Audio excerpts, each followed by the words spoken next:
Oke, pemirsa, selamat datang di Ruang Publik Podcast KSTV. Nah, kali ini kita lagi tag di Omah Putih, Jalan Ahmad Yani nomor 76, Kampung Dalam, Tulungagung. Nah, kalian bisa tuh ngopi-ngopi di sini, diskusi-diskusi di sini, dan tempatnya juga sangat menyenangkan. Nah, sekarang saya ditemani oleh Pak Triyono, ya. Iya. Pak Triyono ini adalah guru sejarah dari MAN 1 Tulungagung dan juga direktur KS2B. Nah, KS2B itu apa, Pak? Ya, KS2B itu satu lembaga kajian sejarah sosial dan budaya. Itu bentukan dari teman-teman di Tulungagung yang anggotanya sih hampir semua ya anak SMA, mahasiswa, bahkan sampai perguruan tinggi, yaitu dosen-dosen juga bergabung gitu. Di sana masyarakat umum itu boleh masuk atau enggak sih? Oh, boleh, silakan. Boleh, ya? Ya, bisa bergabung. Nah, kebetulan banget dalam episode kali ini kita juga akan membahas sejarah, Pak. Oh iya, nah, silakan. Sejarah yang kita bahas adalah rekam jejak sejarah prasejarah, maksudnya temuan-temuan prasejarah yang ada di Tulungagung. Nah, kalau kita bicara tentang Tulungagung kan nggak jauh-jauh, yang terkenal itu Wajakensis, Pak. Nah, iya. Itu gimana, Pak? Ya, Wajakensis ya, orang mengatakan banyak orang sampai detik ini penamaan dari Wajakensis dikira penemuan Homo Wajakensis itu ada di Desa Wajak. Iya. Nah, di Boyolangu.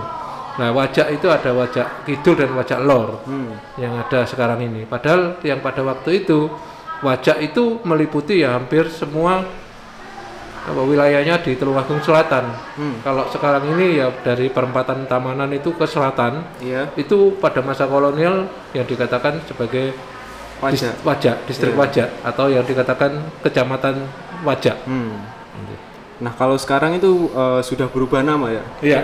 Menjadi campur darat ini? Ya, bukan berubah nama, memang campur darat ada sendiri. Itu. Cuman distrik kalau pada masa kolonial itu kan kecamatan. Nah, under distrik ada under distrik Bayalangu, gitu. Nah, distriknya ini dikatakan Wajak yang meliputi dari perempatan Tamanan sekarang ini sampai ke selatan. Itu yang dikatakan pada zaman dulu namanya Wajak. Nah, proses penemuannya itu yang ditemukan kalau sekarang itu masuk desa campur darat itu ada ditemukan waktu itu di awalnya dengan tugu. Ya, tugu itu tugu pertama di Tulungagung, ada pabrik marmer. Oh iya. Nah, itu di situ ada tugu yang nama PH Paut. Ya? Ya, itu 1859 itu ada tugunya di situ. Kalau di sini mungkin masuk dusun Cerme. Ya, ada dusun Cerme. Nah, awal mula penemuan fosil-fosil manusia purba Wajakensis itu gimana, Pak? Ya, itu diawali dari itu tadi, ada tugu pabrik marmer itu. Ya, tugu pabrik marmer. Nah, itu di tugu. Nah, di situ awalnya dari proses datarnya Eugene Dubois itu diawali karena ada laporan dari mandor pabrik itu tanpa sengaja dia menemukan tengkorak fosil. Fosil. Nah, itu kemudian diekspos sampai ke jurnal ilmiah, jurnal internasional. Nah, itu menyebar. Nah, pada waktu itu Eugene Dubois itu hanya sebagai seorang dokter, dia kan mahasiswa. Waktu itu yang di negeri Belanda, dia mahasiswa. Kemudian mendengar dari hasil teman itu sangat tertarik. Akhirnya dia masuk dalam tim bagian kesehatan Belanda dan dia minta dikirim ke Sumatera Barat waktu itu. Nah, di sana dia menjadi dokter tentara. Sekarang ini jadi dokter tentara. Nah, ketika jadi dokter tentara itu dia penasaran terus untuk bisa menemukan apa yang ditemukan oleh para mandor waktu itu. Waktu itu oleh Van Riskosten itu 1889. Ya, itu. Nah, itu akhirnya menyebar. Akhirnya si Eugene Dubois sangat penasaran, akhirnya diminta untuk dia ditempatkan di wajak ini. Akhirnya dia sambil dokter bekerja, dia juga agak menelusuri. Itu dia mengajak orang pribumi, akhirnya tanpa sengaja juga dia akhirnya menemukan manusia wajak. Nah, ada istilah di situ, ada wajak 1 dan wajak 2. Nah, itu wajak 1 waktu itu ditemukan namanya Van Rekosten itu melalui jurnal ilmiah. Akhirnya ditulis sampai menyebar ke internasional ya, seluruh dunia. Itu sangat mengagetkan karena apa? Fosil wajak 1 ini merupakan satu fosil yang baru, artinya baru, manusia baru, artinya bukan pada masa Pithecanthropus. Kalau kita lihat dari jenis manusia, kita melihat dari manusia Pithecanthropus, Homo, kemudian sampai sekarang kita termasuk Homo sapiens. Lah, penemuan yang wajak kensis itu termasuk manusia Homo ya? Maksudnya Homo ini adalah manusia yang sudah modern, bukan ya dikatakan modern karena kecerdasannya melebihi dari manusia sebelumnya. Dan juga sudah berdiri tegak. Nah, itu yang membuat heboh dari hasil penelitian itu, sehingga Eugene Dubus ini menemukan itu menggunakan istilah nama wajak kensis karena memang ditempatkan di situ adalah masuk distrik wajak. Iya, waktu itu distrik wajak, bukan sekarang wajak sekarang ini ya, bukan. Nah, memang banyak pemerintah dan masyarakat kita di sini itu mengatakan bahwa wajak itu ya wajak lor, wajak kidul itu. Sebenarnya bukan, yaitu yang kemarin ya tim KS2P itu sempat melakukan ekspedisi tahun 2011 itu. Akhirnya kita bisa menemukan lokasi di mana wajak kensis itu pernah ditemukan. Tempatnya Iya. Dan wajak Eugene Dubus tempat di mana dia menemukan dari wajak kensis itu.